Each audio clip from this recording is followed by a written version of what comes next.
11절을 먼저 보시면 예수께서 예루살렘으로 가실 때에 사마리아와 갈릴리 사이로 지나가시다가 한 마을에 들어가시니 나병 환자 10명이 예수를 만나 멀리 서서 소리를 높여 이르되 예수 선생님이여 우리를 불쌍히 여기소서 하거늘 이렇게 이야기합니다.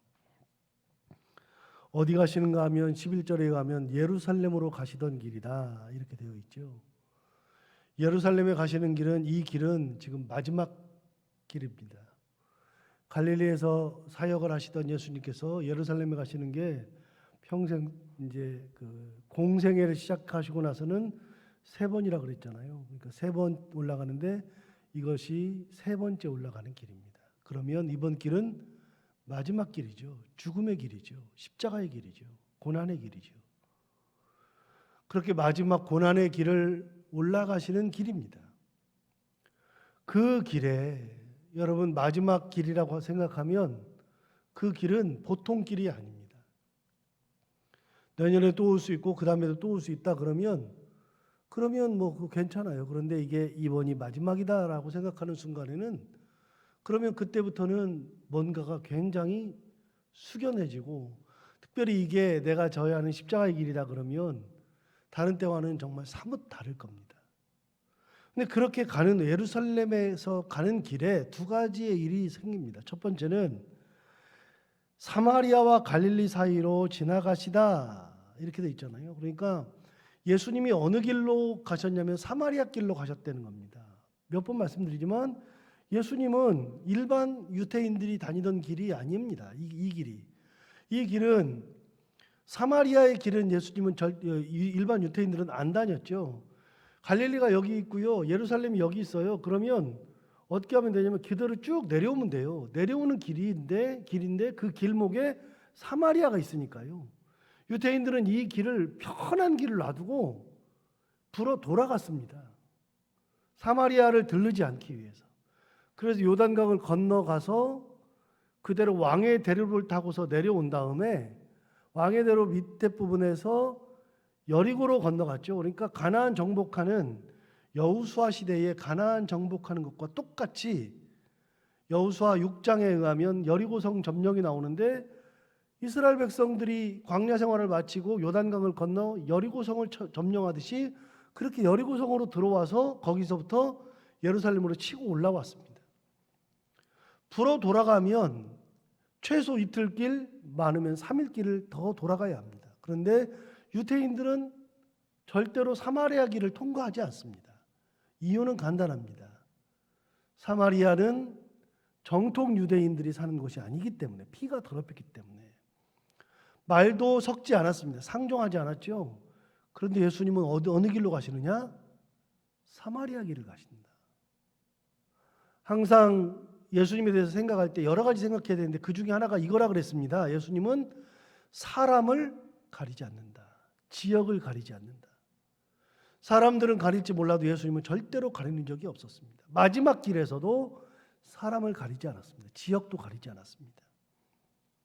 그러니까 사마리아 길을 가시는 거예요. 이 본문을 역사적인 맥락과 정치적인 것을 생각하고서 이 본문을 대하면 예수님이 진짜 대단하신 거예요. 마지막 길인데 그 길을 가시는 거죠. 두 번째, 그 길을 가시다가 누구를 만났냐면 나병 환자를 만났다는 겁니다. 12절에 보시면 이렇게 돼 있잖아요. 한 마을에 들어가시니 나병 환자 10명이 예수를 만나 멀리 서서 소리를 높여 이르되 예수 선생님이여 우리를 불쌍히 여기소서 하거늘 그렇게 하면서 소리 질렀다는 겁니다. 여러분 예수님 앞에 나온 사람들이 많이 있었겠죠. 그런데 나병 환자 10명은 예수를 만나서 가까이 오지도 못하고 어떻게 했었냐면 12절 맨 뒤에 보면 멀리 서 있었다. 당대의 나병 환자들은요 사람들 곁으로 오지 못해요. 요즘에 이제 우리가 새로운 시대를 맞이해가지고 코로나가 하도 유행하고 이게 전염성이 강하고 정말 많이 죽으니까요. 이제는 이제 코로나 무서운 줄을 사람들이 알아요. 저도 처음에는 코로나 무섭다고 생각을 안 했거든요. 근데 코로나가 진짜로 무서워요. 무서우니까 제가 코로나 초창기 때 지하철을 한번 탔는데 그때 마스크를 이제 거의 안 하던 시대예요. 그런데 마스크를 그때 이제 해야 된다라고 하는 경각심이 있어서 다들 마스크 쓰고 있는데 저도 마스크 쓰고 지하철을 타고 가다가 콜록콜록 하니까 사람들이 저를 째려봐요. 제가 무슨 코로나 걸린 사람도 아닌데 여러분 코로나 걸린 사람이 옆에 오지 못하게 해요. 이제 기침만 해도 멀리 떠나가요. 그런데 여러분 당시에 문둥병 환자들은 어떤 사람들이냐면요. 당대의 모든 생각에 문둥병은 나병은 그냥 가진 병이 아니라 감기처럼 그냥 드는 게 아니라 천벌을 받아서 생겼다고 생각을 했어요. 천벌 받아 하나님 앞에서 벌을 받았다고 생각하는 사람들인데 그 사람들을 옆에 못 오게 하죠. 여러분 우리도 얼마 전까지만 해도 그런 나병 환자들이 많았는데요. 지금도 만약에 여러분 그런 울룩불룩하고서 막 이거 튀어나오고 막 들어가고 막 패이고 이런 사람들 나병 환자들이 우리 가운데 오면 우리 굉장히 경계할 거라고요. 저도 그런 사람들이 무서워요. 그런데 이 사람들이 옆에도 못 오게 하는 거예요. 옆에도 못 오게 하는데 이 사람들은 어떻게 하느냐? 옆에 못 오니까 멀찌감치 서 있었다. 자, 다시요. 아까 예수님이 사마리아를 지나가셨다. 이거는 뭐라고요? 사람을 가리지 않는다. 그런데 동시에 사람들은 나병 환자를 가리고 있었어요. 그런데 그 나병 환자들이 어떻게 하느냐면 멀찍이 서가지고 사람들과 섞이지도 못한 상태에서 소리를 높여서 예수님 앞에 고쳐달라 그러는 거예요. 3절을 보실까요? 소리를 높여 이르되 예수 선생님이여 우리를 불쌍히 여기소서 하거늘 그랬어요.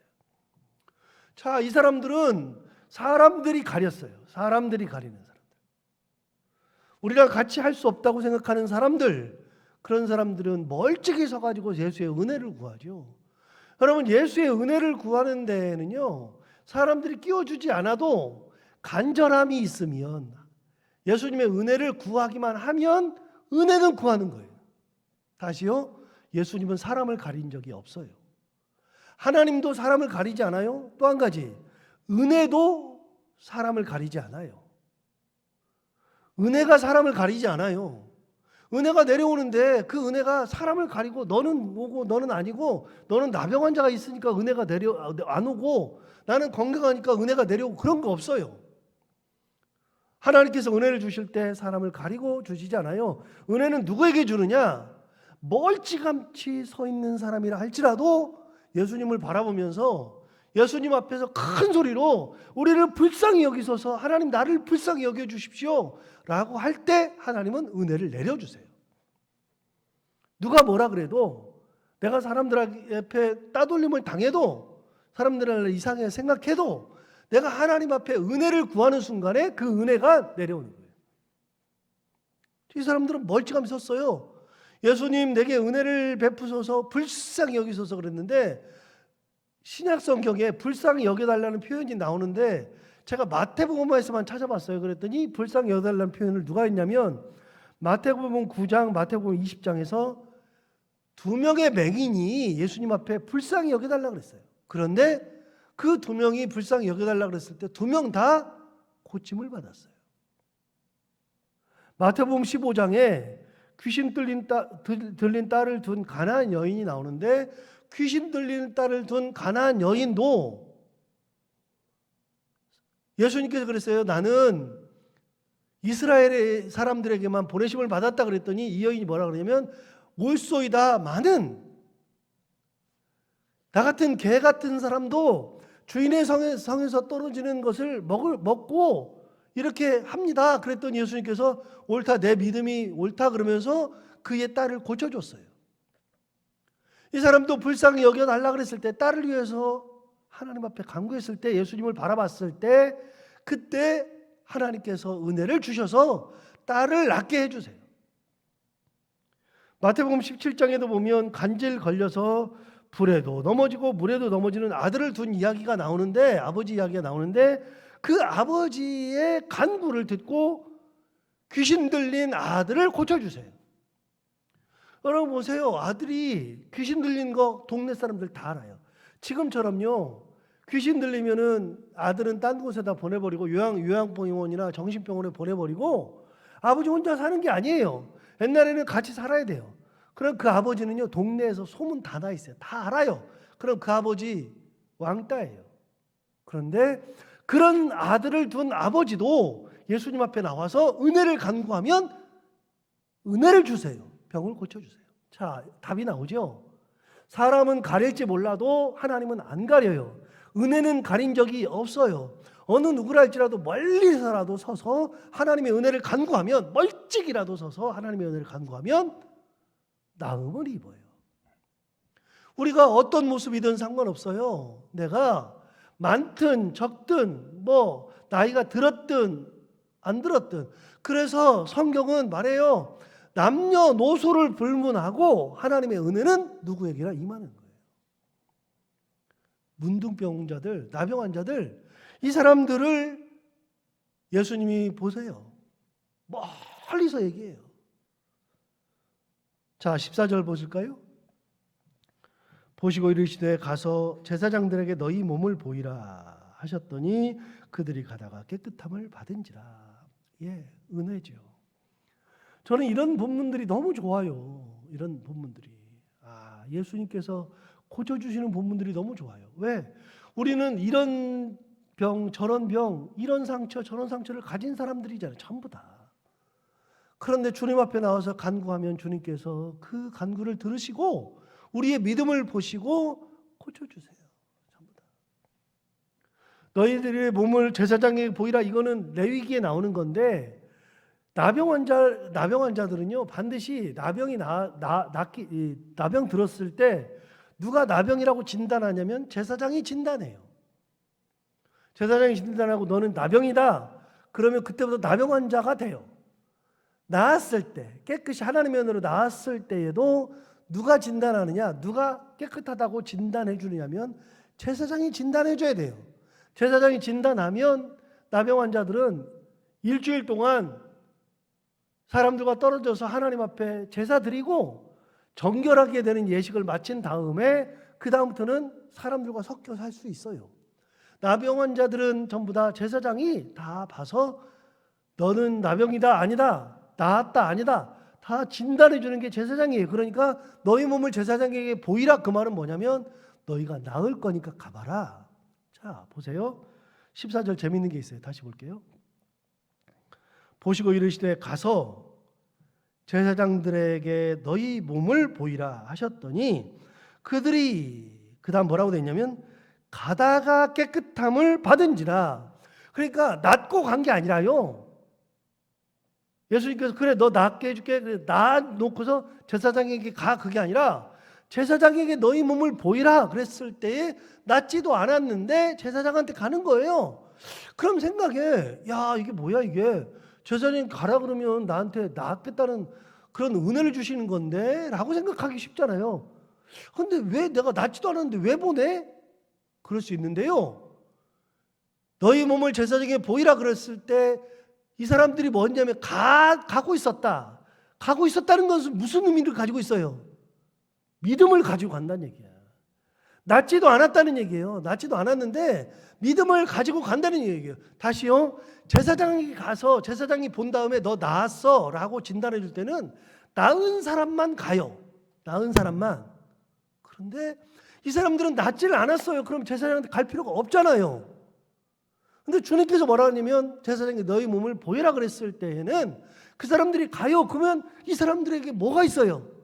예수님의 말씀을 듣고 어떤 거? 나을 거라는 믿음을 가지고 가는 거란 말이에요. 자, 낫지 않았어요? 낫지 않았어도 주님께서 말씀하셨으니까 믿음으로 가지고 가는 거예요. 히브리서 11장 1절에 그런 말씀이 있잖아요. 우리 잘 아는 말씀은 믿음은 바라는 것들의 실상이요 그랬는데, 바라는 것들의 실상이라는 말을 몇 번 말씀해 드렸으니까 알아요? 바라는 것들의 실상이라고 하는 것은 지금 바라는 것이 이루어진 적이 없는데 그것이 실상이 됐다는 거예요. 있다는 거예요. 없는데 바라고 있는 것은 없는데 있는 것이 믿음이라 그랬잖아요. 보이지 않는 것들의 증거다. 그 말은 뭐예요? 안 보여요.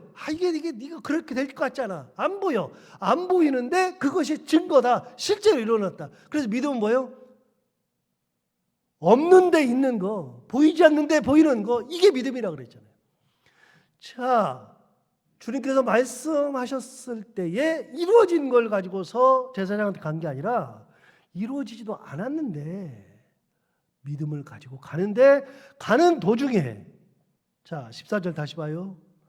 보시고 이르시되 가서 제사장들에게 너희 몸을 보이라 하셨더니 그들이 가다가 깨끗함을 받았다. 가다가. 자, 멀리 서서 외치는 것도 믿음이고요. 예수님의 말씀을 듣고서 몸이 고쳐지지도 않았는데 가다가 그 믿음을 가지고 가는 것도 믿음이에요. 전부 다. 자, 그러면 여기서 이제 답이 나와요. 역사는, 병고침의 역사, 은혜의 역사, 하나님 임재의 역사는 뭘로 받는 거냐면 믿음으로 받는 거예요. 믿음으로. 믿음이 있을 때 역사가 일어나는 거예요. 믿음이 있을 때. 하나님의 은혜를 믿을 때 역사가 일어나요. 하나님의 간섭을 믿을 때 역사가 일어나요. 안 이루어졌다고요? 안 보인다고요? 안 보여도요, 괜찮아요. 안 보여도 믿음이 있으면 안 보여도 보이는 것이 믿음이에요. 없는 데 있는 것이 믿음이라고요. 그게 하나님의 역사죠. 자, 15절부터 그 얘기는 뭐 여러분 다 아니까요. 뭐 10명 중에 9명이 돌아와서 뭐 감사하니까 예수님께서 나머지 9 어디 갔느냐 뭐 그런 얘기 했는데 그건 다 지나가고요. 19절을 보세요. 돌아온 사람에게 이렇게 말씀하셨어요. 그에게 이르시되 일어나 가라. 내 믿음이 너를 구원하였느니라.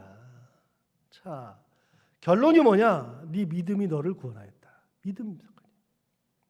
그럼 나머지 9은요? 나머지 9은 몰라요. 어떻게 됐을지 몰라요. 그 사람들이 나았을지 다시 나병이 다시 발현했을지 저는 몰라요. 왜요? 성경이 말하지 않으니까. 저는 거기까지는 모르는데 분명한 거는 이 사람은 확실히 나음을 입어요. 은혜를 체험해요. 이 사람은. 그런데 예수님께서 이 모든 것을 한마디로 정리했어요. 네가 구원받는 것은 뭐 때문이다? 너의 믿음이다. 믿음이다. 이 모든 것을 한마디로 정리하셨는데 그게 믿음 사건이에요. 믿음 사건. 우리도 믿음을 가지고 있을 때 역사가 일어나요. 하나님의 은혜가 일어나죠. 이제 20절 볼까요? 다른 주제. 바리새인들이 하나님의 나라가 어느 때에 임하나이까 묻거늘 예수께서 대답하시되 하나님의 나라는 볼 수 있게 임하는 것이 아니요 또 여기 있다 저기 있다고도 못한다 그랬어요. 다시요. 20절 다시 봐요. 바리새인들이 하나님의 나라가 어느 때 임합니까? 예수님 도대체 하나님 나라가 언제 임합니까? 그러니까 사람들의 관심은 언제에 있어요. 언제.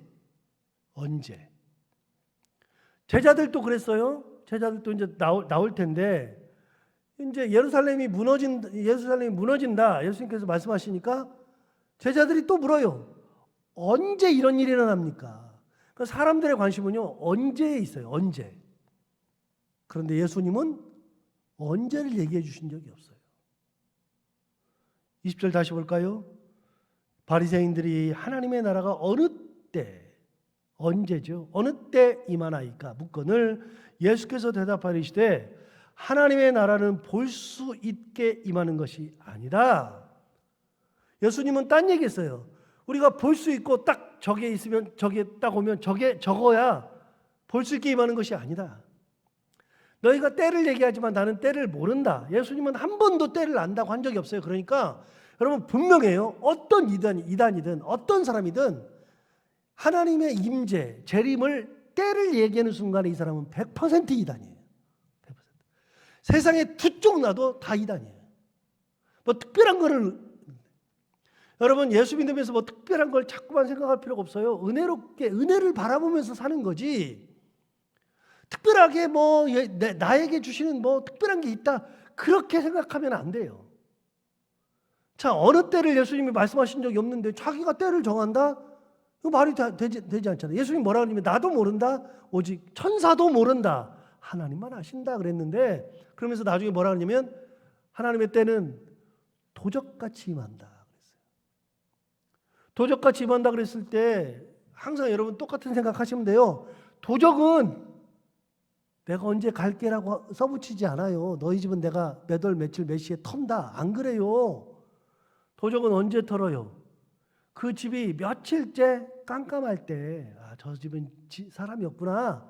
그럴 때 도적하는 거 아니에요? 여러분 요즘 금은방에다가 가장 많이 하는 게 세콤 막 달아놔요. 금은방에.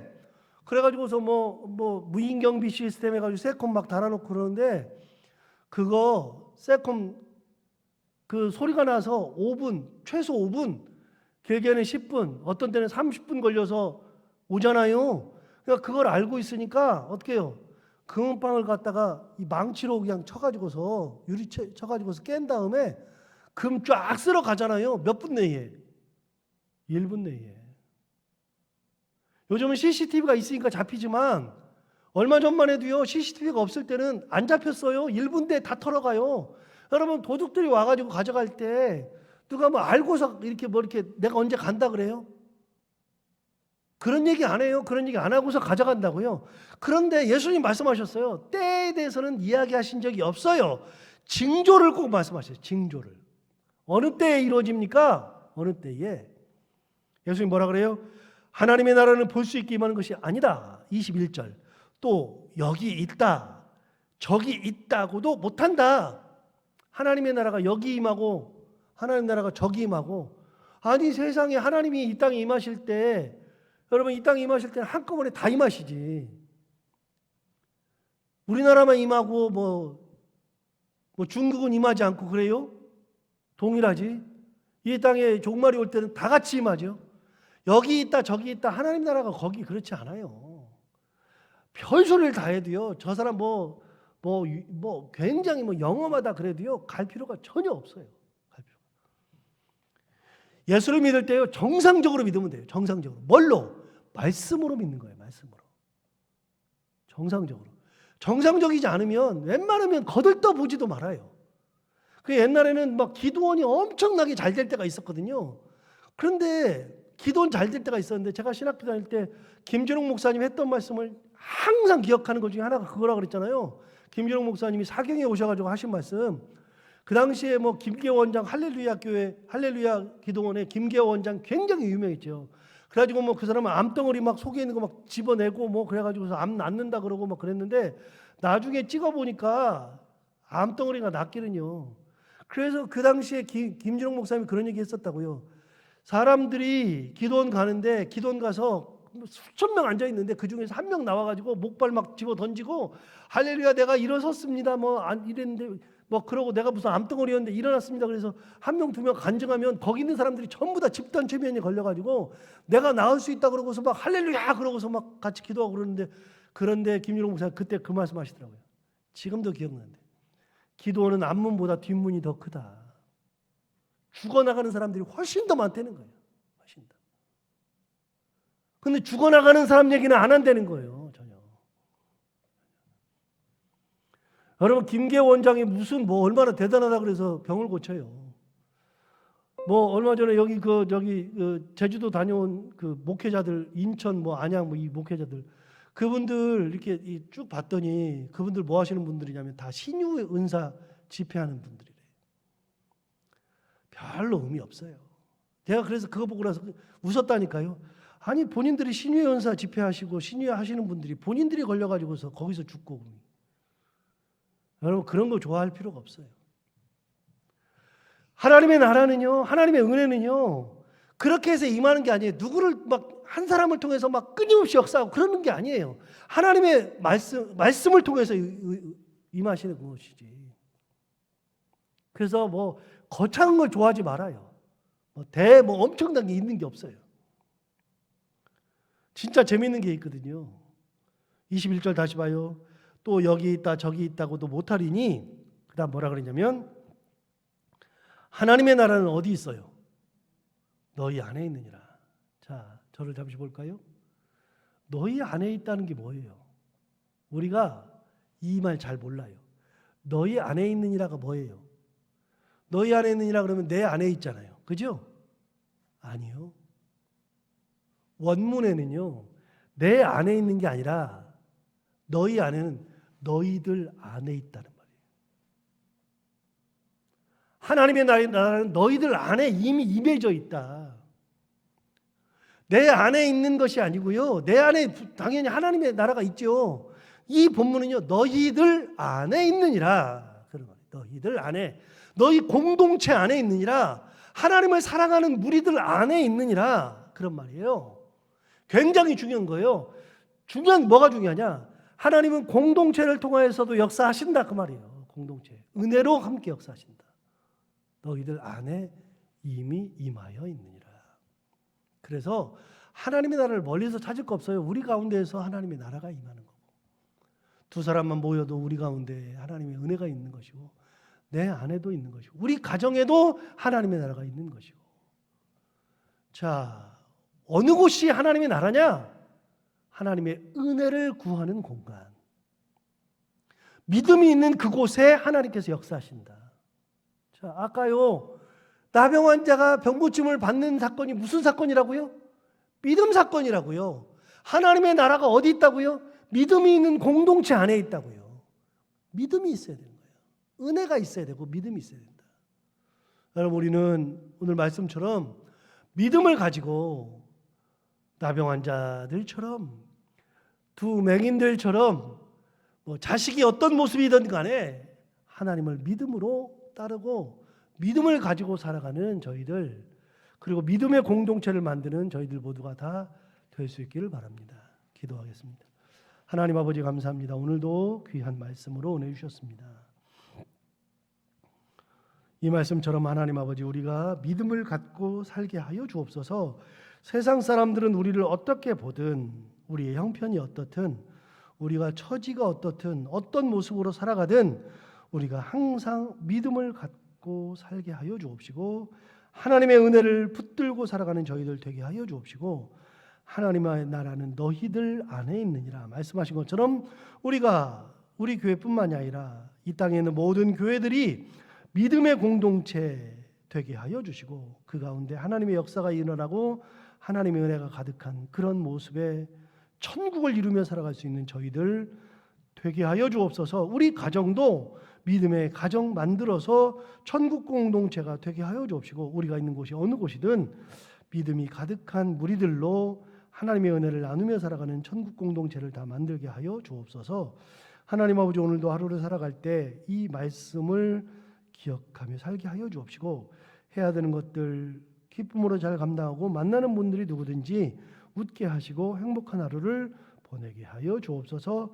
예수님 이름으로 기도하옵나이다.